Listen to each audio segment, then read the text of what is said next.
എല്ലാവർക്കും നമസ്കാരം. കേരളത്തിൽ ഒരു സ്ഥിര ജോലി നോക്കുന്നവർക്ക് പുതിയ റിക്രൂട്ട്മെന്റ് നോട്ടിഫിക്കേഷൻ വന്നിരിക്കുകയാണ്. കൃഷി ബാങ്കായ നെബാർഡിൽ നിന്നാണ് നോട്ടിഫിക്കേഷൻ റിലീസ് ചെയ്തിരിക്കുന്നത്. ഡിഗ്രി പഠിച്ചവർക്ക് അപ്ലൈ ചെയ്യാം. ഏത് ഡിഗ്രി പഠിച്ചവർക്കും അപ്ലൈ ചെയ്യാൻ സാധിക്കുന്നതാണ്. നമുക്ക് വന്നിരിക്കുന്ന നോട്ടിഫിക്കേഷൻ്റെ കംപ്ലീറ്റ് ഡീറ്റെയിൽസ് നോക്കാം. ആപ്ലിക്കേഷൻ സ്റ്റാർട്ട് ആയിട്ടുണ്ട്. 3 ഫെബ്രുവരി 2026 വരെ നമുക്ക് ഓൺലൈനായിട്ട് അപ്ലൈ ചെയ്യാൻ സാധിക്കുന്നതാണ്. എക്സാമിനേഷൻ ഡേറ്റ് 21 ഫെബ്രുവരി 2026 എക്സാമിനേഷൻ ഡേറ്റ് വന്നിരിക്കുന്നത്. കേരളത്തിൽ സെപ്പറേറ്റ് വേക്കൻസി ഉണ്ട്. ടോട്ടൽ 159 വേക്കൻസിയാണ് റിപ്പോർട്ട് ചെയ്തിരിക്കുന്നത്. 2 തസ്തികയുണ്ട്. ഒന്ന് ഡെവലപ്മെന്റ് അസിസ്റ്റന്റ് തസ്തികയും രണ്ടാമത്തെ തസ്തിക ഡെവലപ്മെന്റ് അസിസ്റ്റന്റ് ഹിന്ദി തസ്തികയുമാണ്. നമുക്ക് ഓരോ പോസ്റ്റിന്റെയും ക്വാളിഫിക്കേഷൻ നോക്കാം. ഡെവലപ്മെന്റ് അസിസ്റ്റന്റ് തസ്തികയിലേക്ക് ഡിഗ്രി പഠിച്ചവർക്ക് അപ്ലൈ ചെയ്യാം. ഏത് ഡിഗ്രി പഠിച്ചവർക്കും അപ്ലൈ ചെയ്യാൻ സാധിക്കുന്നതാണ്. 50% മാർക്ക് ഡിഗ്രിക്ക് ഉണ്ടായിരിക്കണം എന്ന് പറഞ്ഞിട്ടുണ്ട്. രണ്ടാമത്തെ പോസ്റ്റ് ഡെവലപ്മെന്റ് അസിസ്റ്റന്റ് ഹിന്ദിയാണ്. അതിലേക്ക് ഹിന്ദി ഓർ ഇംഗ്ലീഷ് പഠിച്ചവർക്ക് അപ്ലൈ ചെയ്യാൻ സാധിക്കുന്നതാണ്.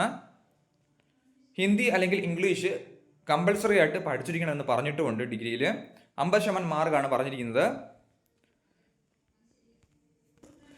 ഏജ് ലിമിറ്റ് പറഞ്ഞിരിക്കുന്നത് 35 വയസ്സ് വരെയാണ്. 2 ജാനുവരി 1991 1 ജാനുവരി 2005 ഈ ഡേറ്റ് ഉൾപ്പെടെ ജനിച്ചവർക്ക് അപ്ലൈ ചെയ്യാൻ സാധിക്കുന്നതാണ്. റിക്രൂട്ട്മെന്റിലേക്ക് എക്സാമിനേഷനിൽ പറഞ്ഞിരിക്കുന്ന subject English 40 question 40 mark 20 minute ആണ്. Numerical ability 30 question 30 mark 20 minute ആണ്. റീസണിങ് 30 ക്വസ്റ്റ്യൻ 30 മാർക്ക് 20 മിനിറ്റ് ആണ്. അങ്ങനെ 100 ക്വസ്റ്റ്യൻ ഉണ്ടായിരിക്കും. 100 മാർക്കിന് 60 മിനിറ്റ് ആണ് ടൈം ആയിട്ട് പറഞ്ഞിരിക്കുന്നത്. പ്രിലിംസ് എക്സാമിനേഷന് ശേഷം മെയിൻസ് ഉണ്ടായിരിക്കുന്നതാണ്. എക്സാമിനേഷൻ സെന്റർ പറഞ്ഞിരിക്കുന്നത് കേരളത്തിൽ ആലപ്പുഴ, എറണാകുളം, കണ്ണൂർ, കോട്ടയം, കോഴിക്കോട്, മലപ്പുറം, പാലക്കാട്, തൃശ്ശൂർ, തിരുവനന്തപുരം, കൊല്ലം തുടങ്ങിയ ഡിസ്ട്രിക്റ്റിൽ എക്സാമിനേഷൻ സെന്റർ ഉണ്ട്.